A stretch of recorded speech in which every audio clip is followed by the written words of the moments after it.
Allons-y.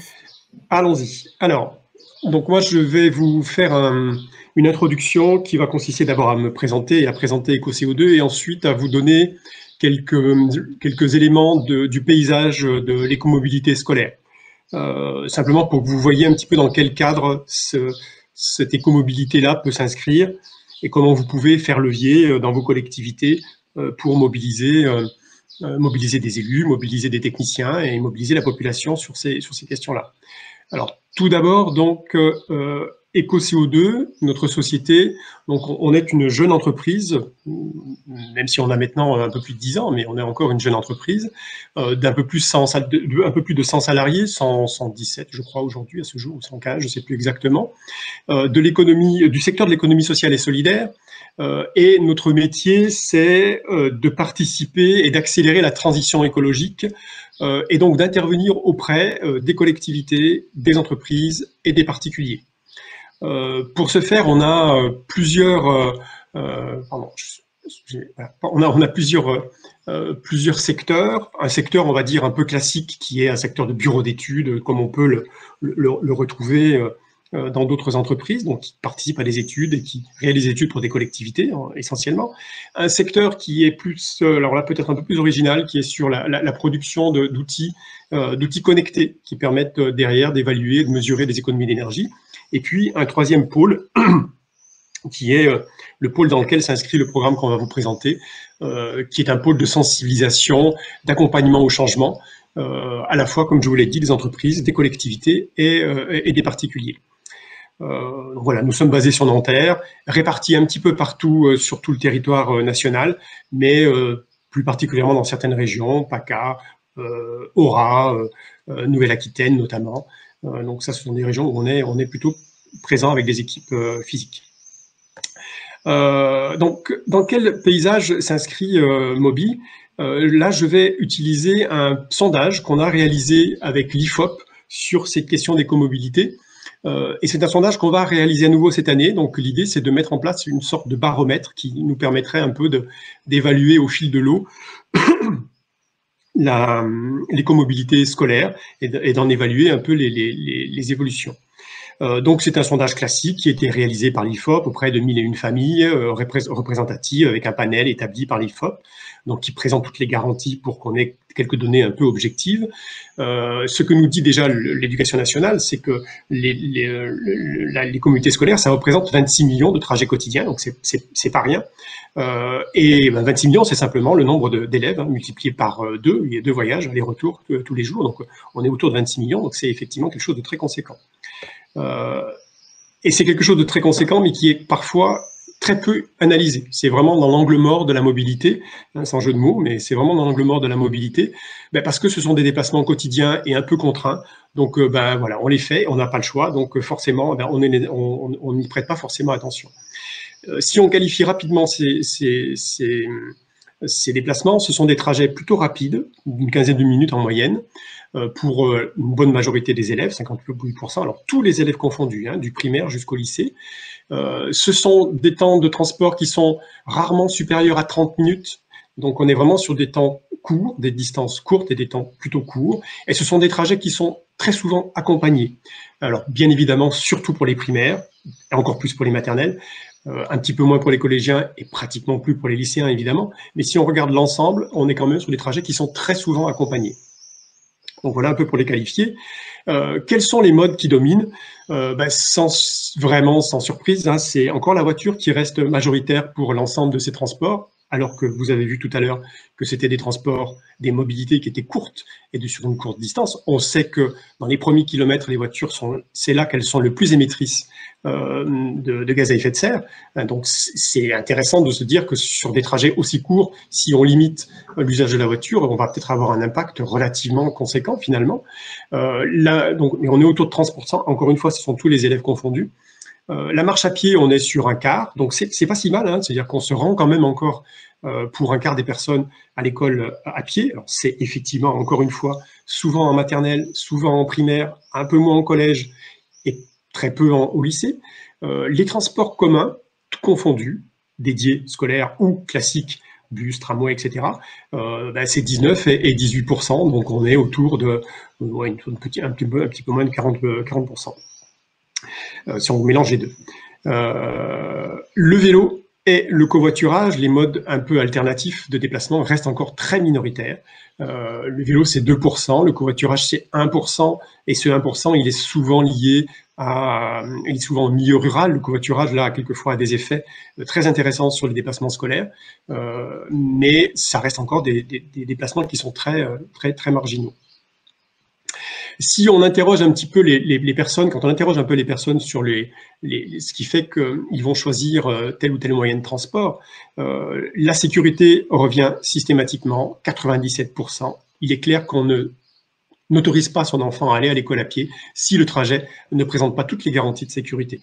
Ça paraît évident, mais on voit là que c'est la condition sine qua non pour qu'on puisse aller à l'école à pied. La rapidité, il faut que le transport soit relativement rapide, c'est aussi parce que là, on est sur un effet qui est qu'on est sur un déplacement qui est chaîné, c'est-à-dire que très souvent, on va à l'école en voiture parce que ensuite on se rend sur son lieu de travail. Donc il ne faut pas que ce déplacement, aussi court soit-il, puisse freiner le fait d'aller au travail. Donc il faut que ce soit un mode assez rapide. Et le coût qui reste quelque chose qui est pris en compte par les parents. Si on regarde un petit peu la rapidité, juste une petite parenthèse, ce qui peut changer probablement aujourd'hui avec l'augmentation conséquente du télétravail, c'est qu'on va avoir des gens qui vont se rendre peut-être moins fréquemment sur leur lieu de travail, qui vont rester à domicile, et dans ce cas-là, ça va devenir intéressant pour eux d'avoir un moyen de transport type pédibus par exemple, ou en tout cas des lignes sécurisées ou des endroits sécurisés pour que leurs enfants puissent aller seuls à l'école et qu'ils puissent donc rester chez eux et se mettre au travail dès le matin. Donc peut-être que là, il va y avoir des effets qui vont modifier considérablement ce transport, cette mobilité chaînée avec un autre déplacement. Qu'est-ce qui freine les parents pour aller sur les modes actifs qu'on a longtemps appelé mode doux, qu'on appelle aujourd'hui mode actif plutôt, donc qui sont les modes à pied, à vélo, trottinette, tous les engins qui vont nous rendre actifs de notre déplacement. C'est le manque de sécurité, à nouveau, vous voyez que ça arrive très rapidement. C'est le fait que ce soit inadapté aux longues distances. On sait que le vélo au-dessus de 3 km, 2 km, ça devient un peu plus complexe à utiliser. C'est en effet aussi, dès qu'on est en milieu périurbain où les distances sont un petit peu plus longues, on hésite à aller avec des modes actifs à l'école. Et puis, c'est les conditions météo. Alors ça, les conditions météo, moi, quand j'anime des réunions publiques sur ces questions-là, je me fais un plaisir de rappeler quand même que les premiers projets de retour à l'école à pied, c'est en Europe du Nord, notamment au Danemark, qu'ils ont eu lieu il y a plus de 20 ans maintenant, et que c'est quand même des conditions météo qui sont un peu plus compliquées qu'ici. Donc, à mon avis, ça, c'est de l'ordre de l'alibi pour ne pas le faire. Ça peut assez vite se montrer et ne pas être un élément très contraignant. Rapidement, pour terminer sur le sondage, et je vais passer à un autre sujet après, quand on interroge les parents pour quelles sont leurs motivations pour utiliser les modes actifs, c'est limiter la pollution et c'est l'exercice physique. Ça veut dire que le message qui consiste à dire il y a un impact sur l'environnement et il y a un impact sur la santé, ce message-là, il est passé, mais Marie reviendra après sur les enjeux santé et environnement des programmes. Voilà, rapidement après, quelques éléments. La loi LOM, donc il n'y a pas de fléchage direct dans la loi LOM sur l'écomobilité scolaire, mais bon, je vous rappelle ce que c'est que la loi LOM. Le principe, c'est que les intercommunalités peuvent se saisir de la compétence. L'idée, c'était de couvrir les zones blanches, les zones qui n'étaient pas couvertes par une AOM ou qui n'avaient pas de service dédié sur les questions de mobilité et de transport. Et vous savez que la région devient automatiquement AOM sur les territoires où les comités de communes n'auront pas délibéré. Mais si on regarde la loi LOM, il n'y a effectivement pas de... Voilà. Il n'y a pas de fléchage direct sur les comités scolaires. Par contre, il y a bien des éléments sur la mobilité articulée avec les enjeux de développement durable. Il y a bien l'idée que la loi LOM a un impact direct sur les PCEAT, les plans climat, air, énergie territoriaux. Et puis, on trouve très clairement dans les textes l'idée de mobilité partagée, autopartage, covoiturage. Et par contre, si on regarde les motivations des communautés de communes qui ont pris cette compétence ou qui vont prendre cette compétence, c'est effectivement, le développement durable est central dans cette motivation-là. C'est les mobilités partagées et c'est les mobilités actives qui constituent les motivations prioritaires pour les communautés de communes. Alors ça tombe bien, puisque Mobi, que va vous présenter Marie, est justement un programme qui permet cette entrée développement durable dans les questions de mobilité. Donc Marie, je te laisse la suite. Merci beaucoup Bertrand. Et donc bonjour à tous. Donc je suis Marie Lalanne, je travaille avec Bertrand donc chez EcoCO2 et je suis en charge du déploiement du programme Mobi en Occitanie et en Nouvelle-Aquitaine. Et j'ai d'autres collègues qui sont sur les autres régions de France. Donc on est toute une équipe à votre disposition par la suite si vous aviez des questions précises sur le programme pour vos territoires.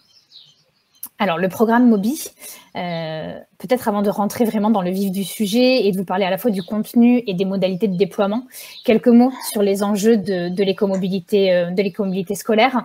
Bertrand en a un petit peu parlé, hein, c'est ce qui ressort aussi dans le sondage. Alors, évidemment, le premier enjeu, il est environnemental, puisque quand on pense écomobilité, hein, dans l'idée, c'est vraiment de limiter au maximum l'autosolisme et de réduire au maximum les émissions de gaz à effet de serre.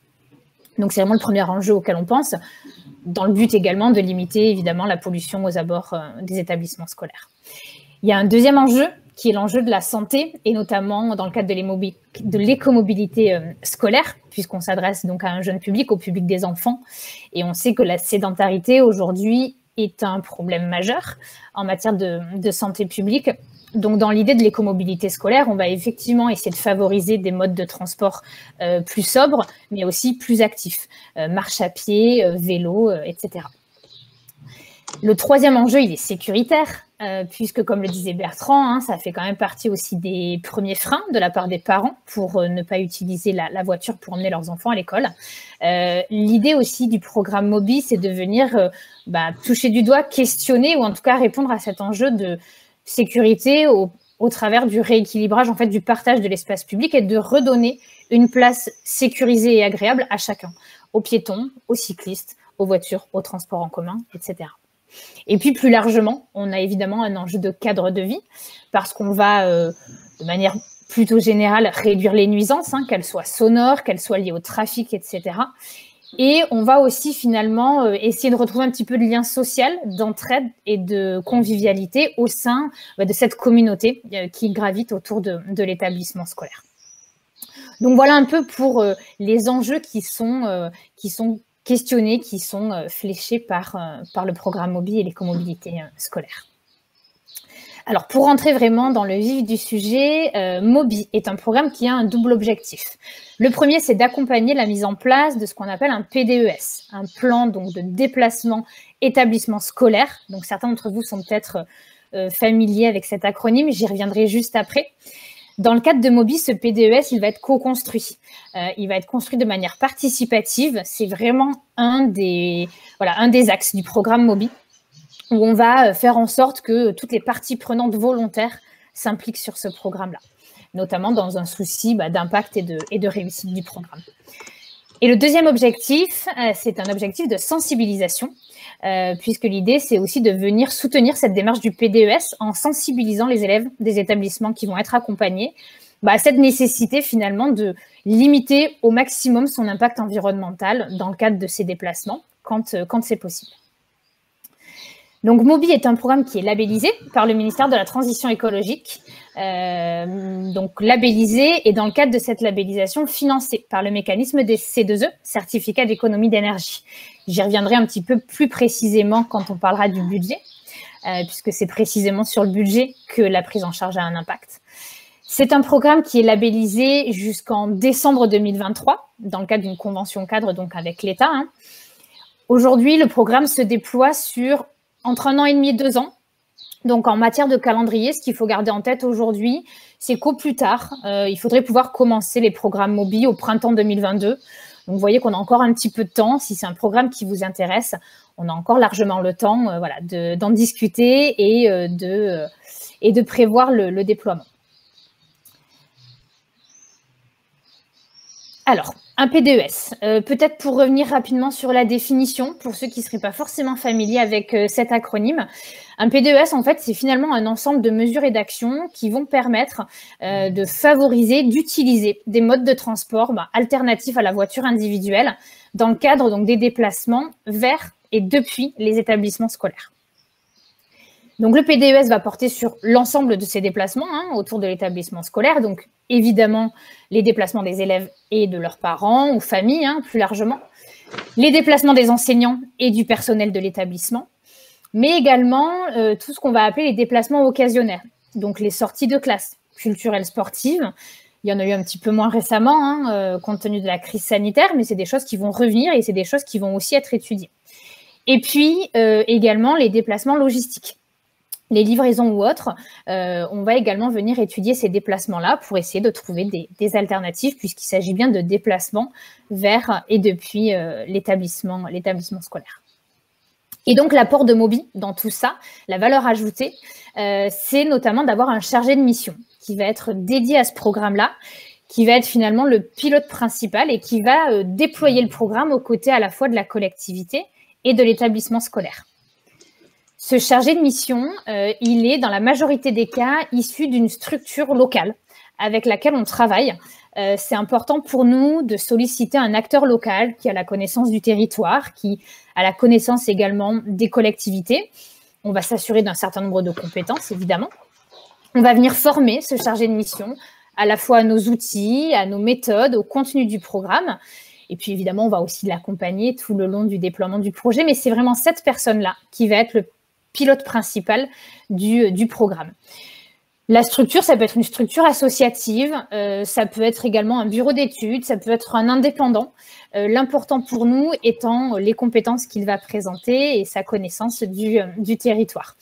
Et tout va dépendre finalement du maillage et du tissu local existant. Donc, c'est une structure que l'on va nous identifier qu'au CO2, mais que l'on peut également identifier avec la collectivité. Si la collectivité a déjà travaillé avec un certain nombre d'acteurs, ça peut être un travail commun.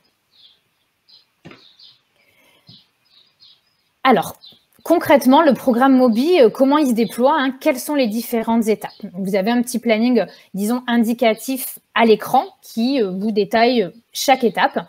Une étape de lancement, un diagnostic qui va permettre ensuite de proposer un plan d'action adapté, des indicateurs que l'on va suivre et qui vont ensuite permettre de tirer un bilan du programme avec par-dessus tout ça donc un espèce de chapeau de sensibilisation pour soutenir cette démarche.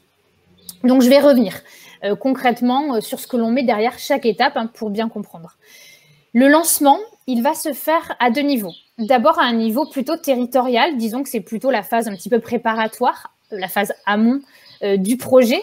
On va travailler avec la collectivité un petit peu sur le cadrage de ce programme-là au niveau du territoire. Identifier les acteurs qui devraient potentiellement être associés à ce programme, les acteurs du territoire, les acteurs associatifs, etc.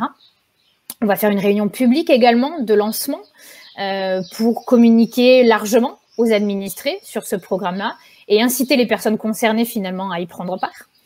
On va faire un certain nombre de réunions pour réunir tous les documents, réunir l'existant, tout ce qui va vraiment permettre ensuite de dérouler le programme pour le chargé de mission. Et puis, on va faire un lancement également au niveau de l'établissement scolaire concerné ou des établissements scolaires, puisqu'on peut avoir plusieurs établissements sur un territoire. Ça va être un petit peu le coup d'envoi officiel, événementiel, disons, du programme Moby. Donc, c'est un petit événement qui va avoir lieu au niveau de l'établissement scolaire, aux heures d'entrée et ou de sortie des élèves. Ça va être une première rencontre entre le chargé de mission et puis cette communauté de l'établissement scolaire, les enfants, les parents, les enseignants. Ça va permettre de commencer un petit peu à se rendre compte de qui se déplace comment, commencer un petit peu à établir un diagnostic. Et surtout, ça va être l'occasion de commencer à constituer ce qu'on appelle le comité Moby. Le comité Moby, il faut vraiment retenir un petit peu ce nom, ça va être l'organe un peu central du programme Moby, puisque ce comité, finalement, c'est un comité qui va être constitué donc de volontaires, avec à minima la collectivité. C'est important que la collectivité soit membre du comité pour qu'elle porte le point de vue de la collectivité et puis qu'elle ait connaissance, qu'elle entende les points de vue des autres parties. Et puis ensuite, il va être composé donc de volontaires, élèves, parents, familles, enseignants, personnels, éventuellement riverains, qui sont concernés ou impactés en tout cas par les déplacements autour de l'établissement scolaire. Dans l'idée toujours d'avoir quelque chose de très participatif et que chaque personne concernée qui souhaite donner son point de vue et qui souhaite s'impliquer sur ce PDES soit présente. La deuxième étape, c'est une étape de diagnostic. Et là, on va mener finalement 2 types de diagnostics. Un premier diagnostic dit plutôt d'accessibilité. C'est un diagnostic qui va permettre en fait de se rendre compte de la configuration des lieux et de leurs usages. On va venir analyser en tout cas les points forts, les points faibles de l'accessibilité. Ça va être une analyse de terrain. On va étudier la qualité de la desserte de l'établissement scolaire, la praticabilité des itinéraires, domicile établissement scolaire, etc. Et puis, on va mener un deuxième diagnostic, un diagnostic de mobilité, où là, on va venir questionner les pratiques en matière de mobilité. On va venir questionner la manière dont est déterminé en fait, le choix du mode de transport en fonction des facteurs culturels, individuels, sociaux, etc. Et puis, on va venir aussi commencer à tester un petit peu l'adhésion à des modes de transport qui existent, puisque Mobi, aujourd'hui, n'a pas vocation à inventer des nouveaux modes de transport. Il y en a un certain nombre qui existent déjà. Mais l'idée, c'est de se rendre compte par rapport à ce qui existe, ce qui pourrait, en tout cas, avoir l'adhésion des personnes et des usagers concernés. Donc, on va mener ce diagnostic à travers un questionnaire et puis des entretiens. Ce diagnostic, on va ensuite en faire un rapport et on va en tirer des préconisations d'action qui nous paraissent pertinentes et cohérentes avec ce qui sera ressorti du diagnostic. On va le présenter dans un premier temps à la collectivité pour s'assurer que voilà, ce que l'on propose est réalisable dans le cadre de Mobi. Si ça ne l'est pas, c'est des choses qui peuvent être étudiées dans le cadre d'autres plans un petit peu plus larges. Et puis, on va ensuite le présenter au comité Mobi. On va restituer à la fois ce diagnostic et les préconisations au comité Mobi. Et de là, vont être animés un certain nombre de débats et d'échanges entre les participants du comité Mobi pour ensuite arriver à un plan d'action qui soit décidé de manière participative. Le chargé de mission n'a pas vocation à décider du plan d'action. Cette décision, elle est vraiment entre les mains du comité Mobi. Parce qu'on part du principe aussi que quelque chose de participatif, un plan d'action qui sera choisi par les usagers, aura plus d'impact et on aura beaucoup plus d'implication sur les actions qui seront mises en place. Alors concrètement, ensuite, ce plan d'action, il peut être constitué d'un certain nombre d'actions qu'on a, disons, catégorisées en 3 grandes familles pour que ce soit un petit peu plus lisible. D'abord, des actions donc, de report modal, toutes les actions qui vont permettre de ne pas prendre la voiture individuelle. Donc, ce qu'on connaît sous le nom de pédibus carapate, caracycle, amélioration de l'utilisation des transports collectifs, covoiturage, etc. On va pouvoir aussi aller identifier ou mettre en place des actions d'infrastructures, où là, on va vraiment intervenir sur les infrastructures autour de l'établissement scolaire, les parkings à vélo, les zones sans voiture, les fermetures donc temporaires aux entrées et sorties de l'établissement scolaire, tout ce qui va finalement permettre de rendre l'accès à l'établissement scolaire à la fois plus sécurisé et plus agréable. Et puis, on va aussi pouvoir aller chercher des actions plutôt de culture à l'écomobilité pour accompagner en fait ce changement de comportement, pour se familiariser avec l'usage d'un mode de transport, le vélo, la marche à pied ou autre. Donc, plutôt des actions un petit peu de communication ou événementielles, du type challenge, etc., pour accompagner à la fois l'écomobilité, la culture à l'écomobilité, mais aussi l'usage d'un mode de transport. Une fois qu'on a déterminé ces actions, on va déterminer des indicateurs de suivi qui vont permettre de se rendre compte de l'impact au fur et à mesure des actions, éventuellement de les réorienter si on se rend compte que c'est un besoin. Et ce sont ces indicateurs qui vont permettre ensuite de faire le bilan du programme. Et donc, par-dessus tout ça, on va proposer de la sensibilisation. Cette sensibilisation, donc, elle est animée par un animateur qu'on aura au préalable évidemment formé à nos contenus pédagogiques. Elle va prendre une forme différente en fonction de si on s'adresse à des élèves d'école élémentaire ou des élèves de collège et lycée. En école élémentaire, on va intervenir directement dans les classes. On propose 2 ateliers par classe sur la totalité du programme. Alors, environ 1 par an, mais vraiment le calendrier est à définir en fonction du plan d'action et puis de ce que souhaite faire l'établissement scolaire et la collectivité. Et en collège et lycée, on est des choses sur un petit peu plus adaptées au public adolescent, plutôt sous la forme de petits événements, type stands, débats, challenges sportifs, etc. Et j'apporte là-dessus une petite précision que je n'ai pas dit en introduction. Le programme Mobi s'adresse bien donc à des écoles élémentaires, collège au lycée. Aujourd'hui, le programme n'est pas labellisé pour intervenir sur des écoles maternelles. Et je nuance un peu ce propos-là en précisant que si on s'adresse à un groupe scolaire, donc avec une école élémentaire et une école maternelle collées, j'allais dire au sens presque géographique du terme, on va pouvoir inclure les parents des élèves des écoles maternelles dans le PDES, puisque, en toute logique, les enfants de maternelle vont évidemment un jour passer en élémentaire. Et puis, très souvent, on a affaire à des fratries qui sont entre les deux établissements. Simplement, si on a une école maternelle, isolée au sens géographique, vraiment d'une école élémentaire, dans le cadre de la labellisation actuelle, on ne pourra pas intervenir. Et je ferme la parenthèse sur le type des écoles concernées. Hop, je suis allée un petit peu vite. Un dernier mot quand même sur le bilan pour préciser quand même que le bilan, évidemment, l'enjeu, c'est de faire le point sur l'impact des actions qui ont été mises en place. Mais il y a quand même un enjeu de pérennisation qui est important pour nous, puisque dans l'idée vraiment de Mobi, c'est que c'est pas que l'écomobilité scolaire s'arrête avec le programme Mobi. Le programme Mobi est vraiment là pour mettre le pied à l'étrier sur ce sujet-là, faire en sorte que finalement ensuite la communauté de l'établissement scolaire, les enseignants, comme je l'ai dit, les élèves eux-mêmes, les parents, la collectivité, s'approprient ce sujet et que le sujet soit traité d'une année sur l'autre au même titre que tous les autres sujets qui concernent l'établissement scolaire. Et puis que les pratiques, parce que les pratiques vont évoluer, et finalement que le PDES évolue également avec les pratiques et les usages, mais qu'en tout cas ce sujet survive au programme Mobi, parce qu'on sait que c'est souvent ça le problème. On entend beaucoup de territoires, de collectivités qui ont souhaité mettre en place un pédibus, mais finalement, au bout de quelques mois, au bout d'une année, après une rentrée scolaire, le programme s'est essoufflé justement parce que les parents sont partis, la collectivité finalement, la personne est partie également, et donc on a un essoufflement. Et c'est vraiment ce qu'on veut éviter avec le programme Mobi. Alors concrètement, du coup, un petit peu, quel est le rôle de chacun? Qui fait quoi dans ce programme-là? Parce que ça a été assez dense, ce que j'ai pu vous dire. D'abord, la collectivité. La collectivité, pour nous, elle est un peu le maître d'ouvrage de ce programme-là.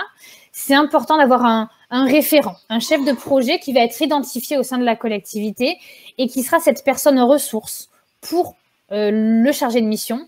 Une personne ressource qui va permettre de faire la mise en relation avec les autres personnes de la collectivité qui seraient à un instant T concernées par le programme, faire passer des documents. C'est vraiment important d'avoir quelqu'un qui va suivre ce programme au sein de la collectivité.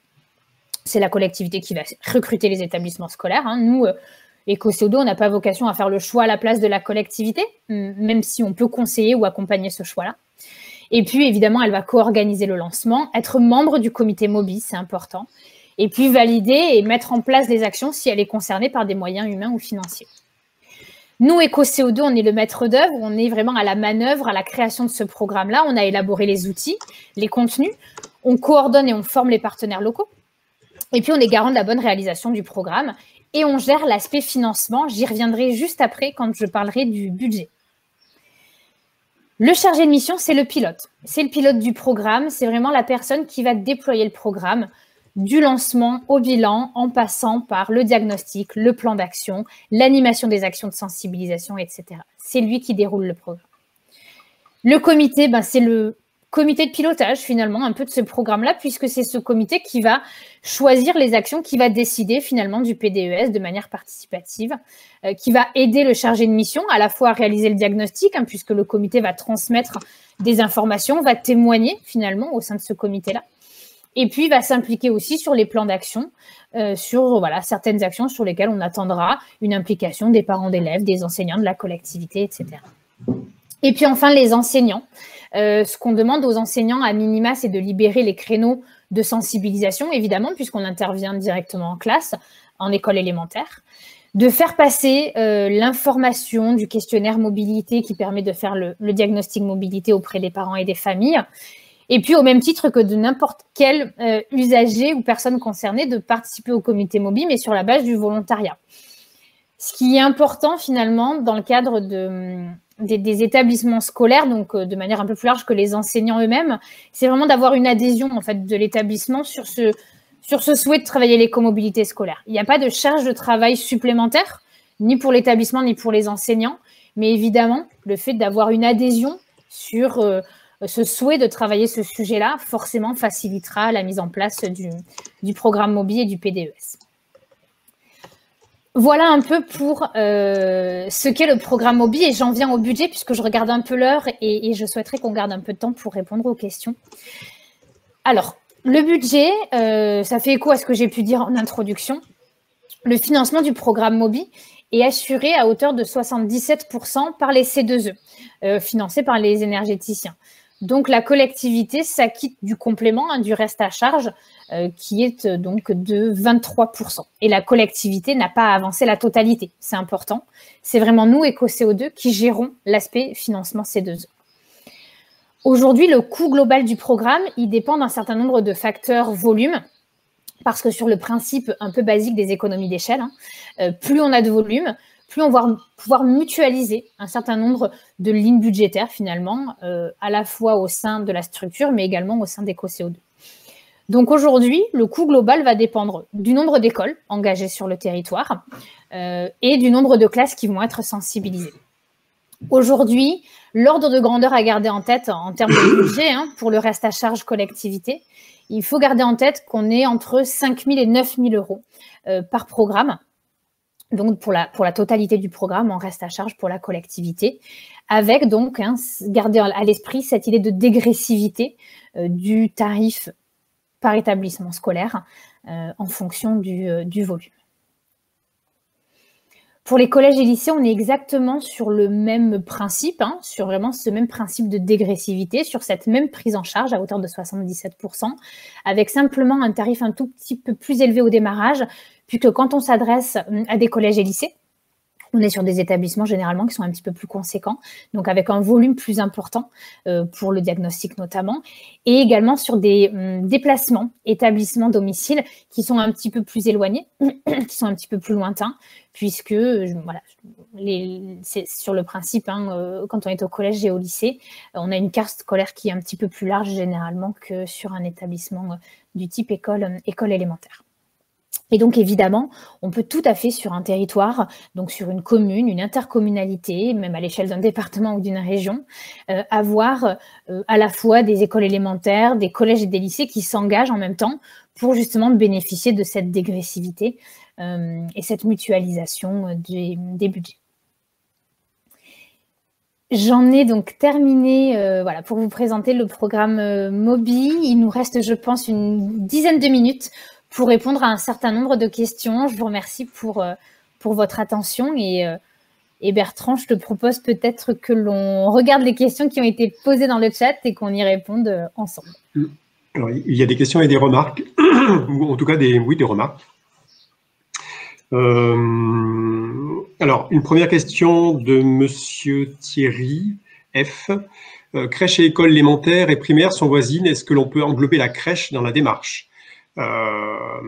Alors, l'englober dans la démarche, ça veut dire qu'on prendra en compte effectivement la crèche comme un pôle de déplacement. Donc forcément, on va l'intégrer dans, par exemple, l'accessibilité, dans le diagnostic accessibilité, on va l'intégrer.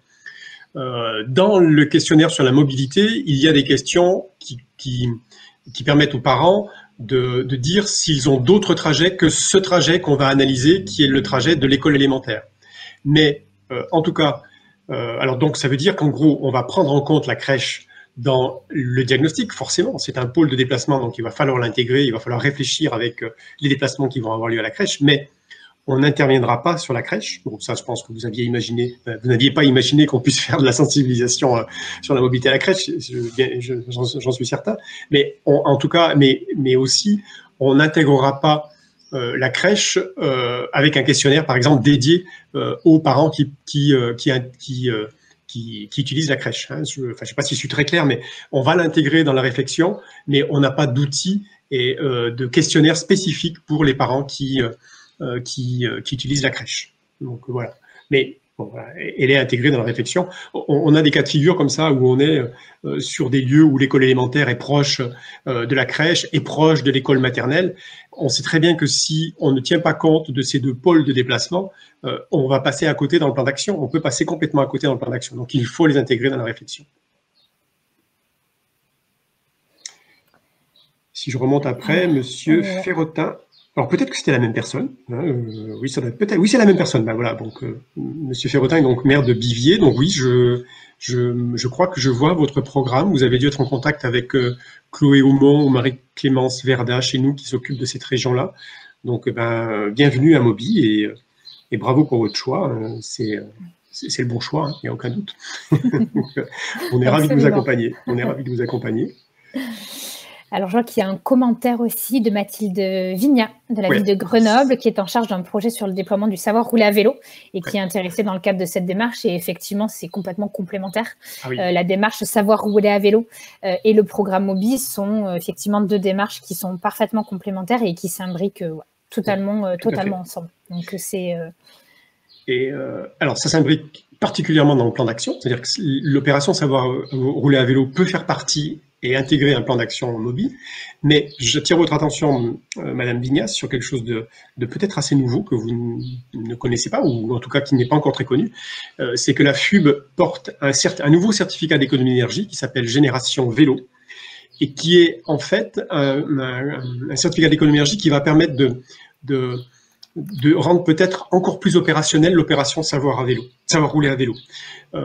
Nous sommes en contact avec la FUB sur ce projet-là et ce serait très intéressant d'imaginer une opération un peu pilote, un peu nouvelle sur une école où on aurait à la fois un programme Moby et puis, sans vouloir faire d'humour un peu de bas étage, mais qu'on puisse emmener sur le porte-bagages l'opération Génération Vélo pour qu'on puisse derrière avoir une action déjà très bien fléchée sur...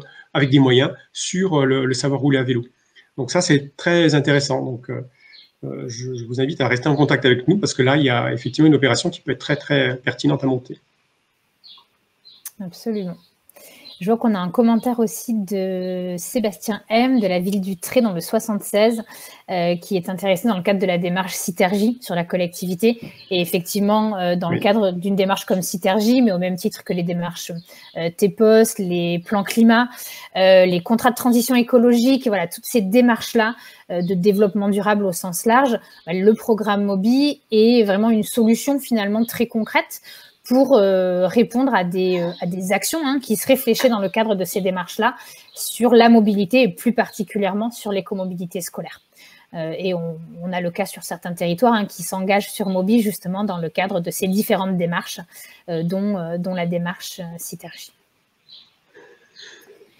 Mairie de Massy aussi, qui travaille avec l'Éducation nationale sur les savoirs roulés. Donc, la même opération dont on vient de parler sur Grenoble, pour l'utilisation des voies douces, j'imagine que c'est les voies cyclables, entre autres, de la ville. Oui, tout à fait. Alors là, voilà, Moby, ça peut vous permettre de... Alors, Marie l'a dit, l'intérêt de Moby, c'est de se poser toutes les questions et de ne pas apporter des réponses qui pourrait peut-être passer à côté parce qu'on ne s'est pas posé toutes les questions. Alors, je ne veux absolument pas dire que c'est le cas de la mairie de Massy, il ne s'agit surtout pas de ça, mais Marie a cité les pédibus. Moi, j'ai participé à pratiquement 80 opérations de ce type-là, pédibus, dans ma région, et je sais pertinemment qu'il y en a une vingtaine qui continuent à durer, donc c'est pas si mal. Donc c'est pas si mal, mais ça a eu vraiment un impact. Mais on sait pertinemment que quelquefois, on a eu tendance à très vite apporter la solution pédibus alors qu'on ne s'est pas posé toutes les questions et que peut-être quelquefois les réponses elles sont plus vastes que ça. Et Moby, c'est bien cette idée-là, c'est de reprendre les choses dès le début, de se reposer un peu calmement, un peu avec un peu de sérénité et puis de se poser toutes les bonnes questions autour de ces questions de mobilité et surtout de partager le diagnostic et de mettre en place une concertation. Marie l'a insisté là-dessus, mais je pense que ça c'est capital. On sait bien que ces opérations-là, elles sont efficaces et pérennes si elles sont concertées et partagées. Mais voilà, mairie de Massy, bienvenue à vous, si vous voulez. On est disponible, il n'y a pas de problème. On pourra vous donner le nom du contact régional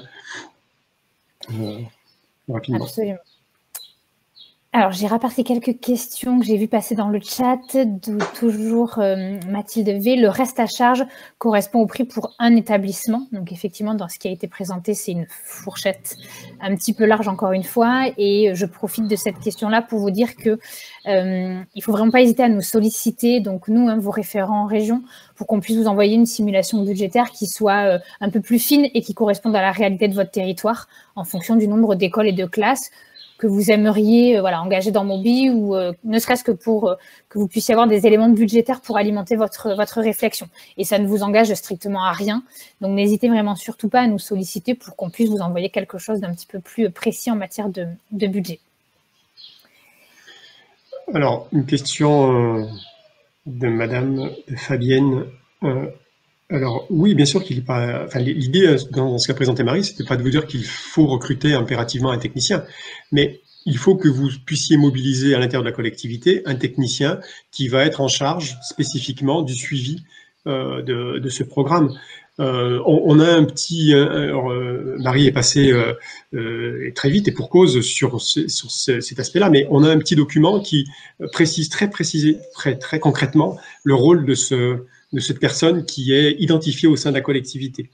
Mais il ne s'agit pas de faire un recrutement, mais il faut que vous puissiez dédier au programme un technicien qui va être en charge du suivi spécifiquement de Mobi. Et je pense que si possible, alors bon, ça après, chacun fait ce qu'il veut, mais il faut éviter que ce soit un élu, parce qu'on sait très bien que vous n'avez pas, en tant qu'élu, forcément, la disponibilité pour un nombre de réunions relativement conséquentes, et que, voilà, je pense qu'il est préférable qu'un technicien soit fléché, soit identifié, et qu'il soit notre référent dans la collectivité. Absolument, je vais charger ce petit document justement dans les documents accessibles. Ouais, je vais charger le document dans la foulée pour que vous puissiez le télécharger, ou n'hésitez pas à nous le demander si besoin. Alors, le chargé de mission... les autres questions, peut-être, le temps que je charge. Vas-y. Le chargé de mission est recruté et payé par la collectivité. Alors, le chargé de mission, non. Le chargé de mission Mobi, comme l'a dit Marie, qui est soit un salarié d'EcoCO2, mais ça, c'est le cas le plus rare. Je vous l'ai dit tout à l'heure, on n'est pas réparti sur tout le territoire national. Et on n'a pas vocation à intervenir partout. Et en plus, il y a une vraie pertinence à passer par une association, une structure, quelle qu'elle soit, d'ailleurs pas forcément associative, mais locale, parce qu'ils vous connaissent, ils connaissent le territoire, ils connaissent les enjeux, ils connaissent beaucoup mieux les lieux que nous. Donc on va passer par un opérateur local qu'on va missionner pour intervenir sur votre programme Mobi. Mais c'est dans le cadre de la prise en charge des C2E que ce chargé de mission va être financé. Donc nous allons passer un contrat avec notre opérateur local.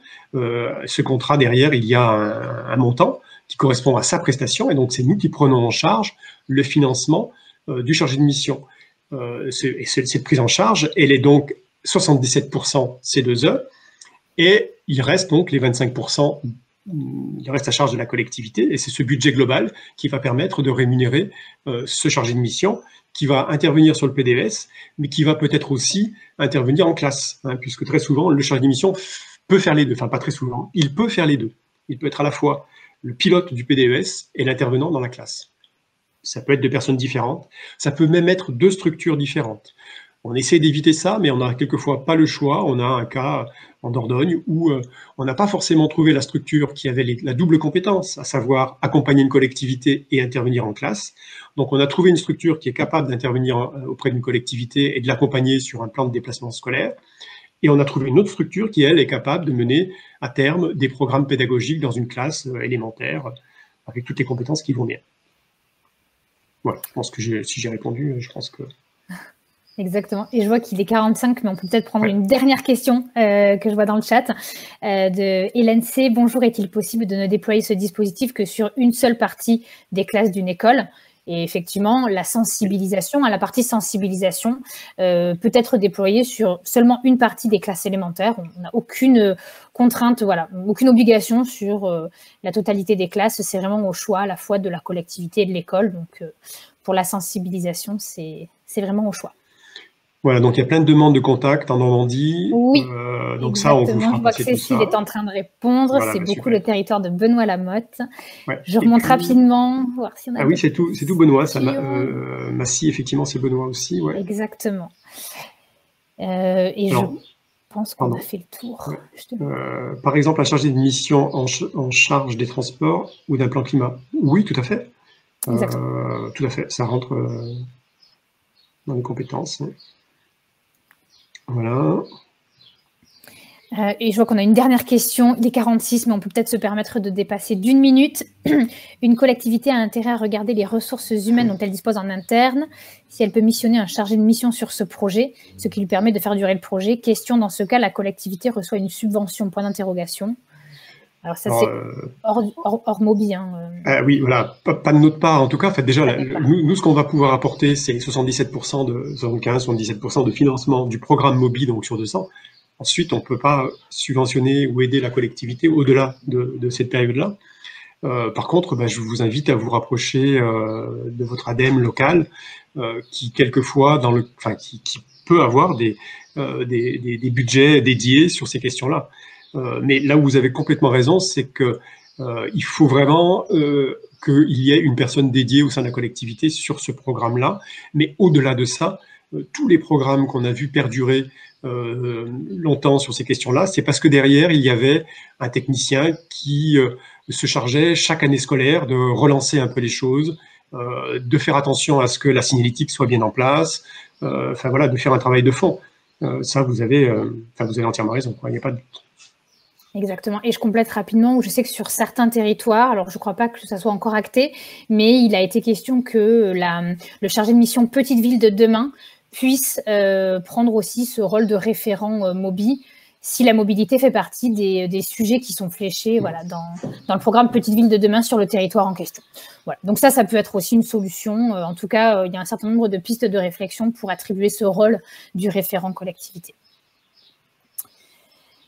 Il est 11h48, je pense qu'on a fait un petit peu le tour des questions. Évidemment, si vous avez des questions complémentaires, vous avez nos coordonnées en fin de présentation à laquelle vous avez accès. Donc, vraiment, n'hésitez pas soit à nous contacter par téléphone, par mail ou via le site web. Et la personne référente sur votre territoire reprendra contact avec vous pour vous apporter toutes les précisions dont vous avez besoin. Alors, il y a juste une toute petite dernière question sur le téléchargement du programme, du document sur le profil. Je pense que normalement, ça devrait être bon, ça. Normalement, effectivement, les deux documents, la présentation que l'on a déroulée et le rôle du référent sont téléchargeables pour les participants. J'espère que c'est bien le cas. Et si ce n'est pas le cas, je pense qu'on pourra vous transmettre les éléments par retour de mail. Peut-être que tu peux, Marie, passer la dernière slide où il y a nos contacts, au cas Absolument. où vous ne les auriez pas. Absolument. Ah, mais je peux le faire, excuse-moi, en plus je peux le faire. C'est bon. Voilà, elle est là, donc Bertrand Dumas et moi-même, Marie Lalane, donc n'hésitez pas à noter ses coordonnées. Voilà. On va clôturer là. Merci beaucoup à tous. Bonne fin de matinée à tous, oui. À très bientôt. Bonne journée et à bientôt. Au revoir. À bientôt.